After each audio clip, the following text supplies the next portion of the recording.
So I was watching a video on the Veritasium channel yesterday about it's talking about happiness basically, and going over a Harvard longitudinal study that apparently started in 1938 or something like that, and it's tracked a few thousand people over the course of, at this point, their entire lives, plus spouses and children and grandchildren at this point, and combining that with a couple other observational or survey type studies on asking old people, like, how'd things go.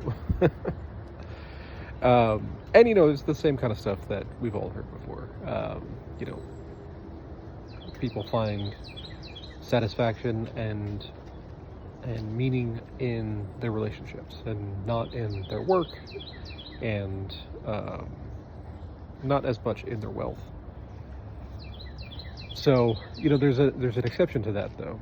So the exception is that, if you find your work really meaningful. So I was having a conversation with a buddy of mine the other day, and we're talking about when is enough in terms of, pursuing the next dollar. And my point was that, you look at some of these super rich people, Elon Musk is the flavor of the month for looking at those kind of people. And he's got, I don't know, a bunch of kids. I don't know how many at this point, but some of the older ones, hate his guts. And that's not to say that that's an only rich people problem. Plenty of lesser wealthy people have bad family relations. But you have to wonder that to achieve financial success at that kind of level, you have to put all your focus into that. So that takes away focus from other things like your family. And you hear these stories all the time. People, hard charging professionals, of businessmen of various kinds, they spend all their time working, their marriages fall apart, their kids grow up disaffected, and it just ends up not well. It's it's so common as to be a trope at this point.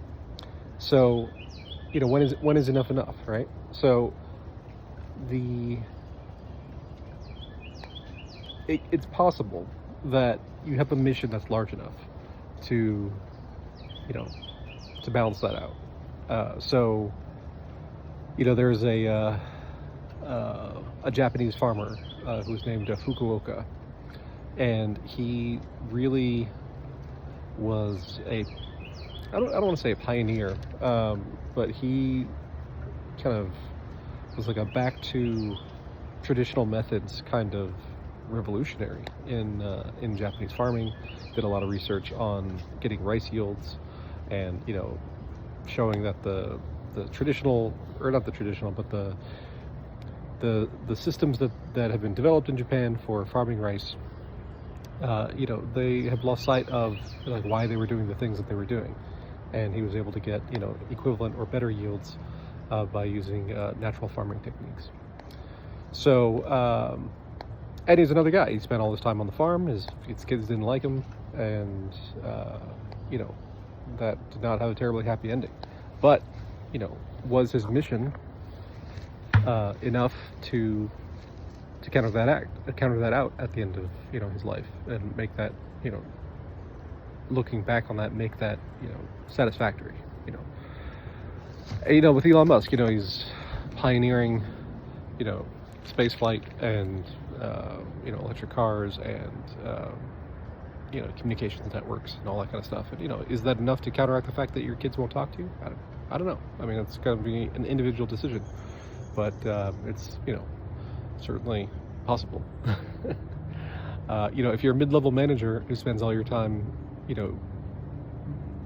producing widgets or something that is not deeply fulfilling on to your soul, then probably not.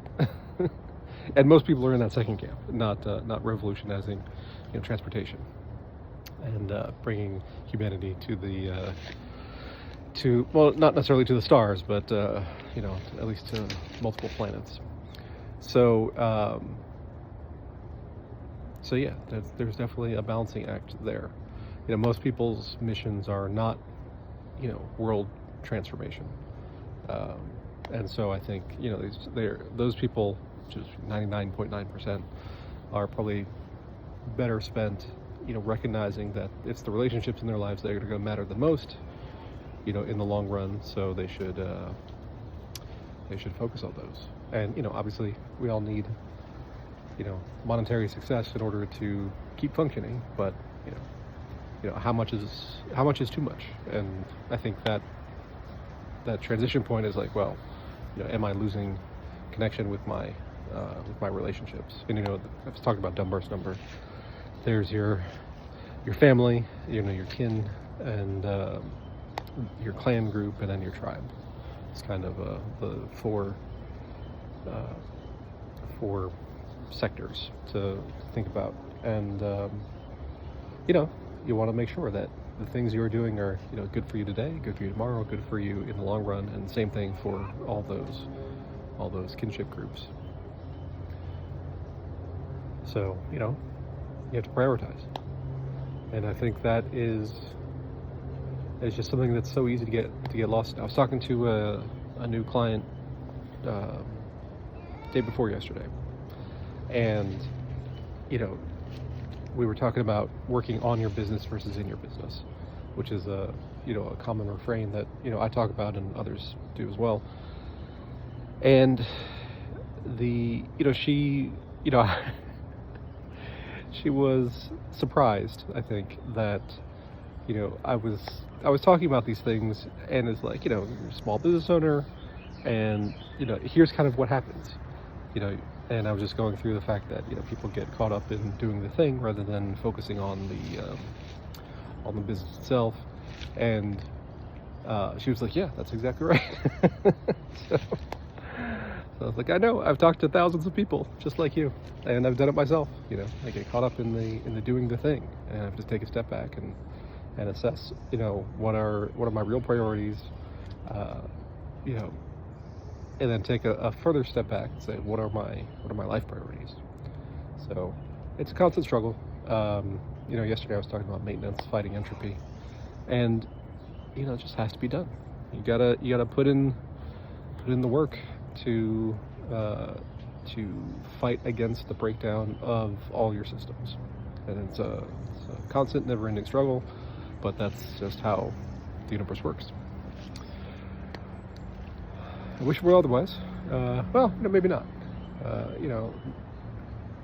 In a large part, it's the work that makes it worthwhile.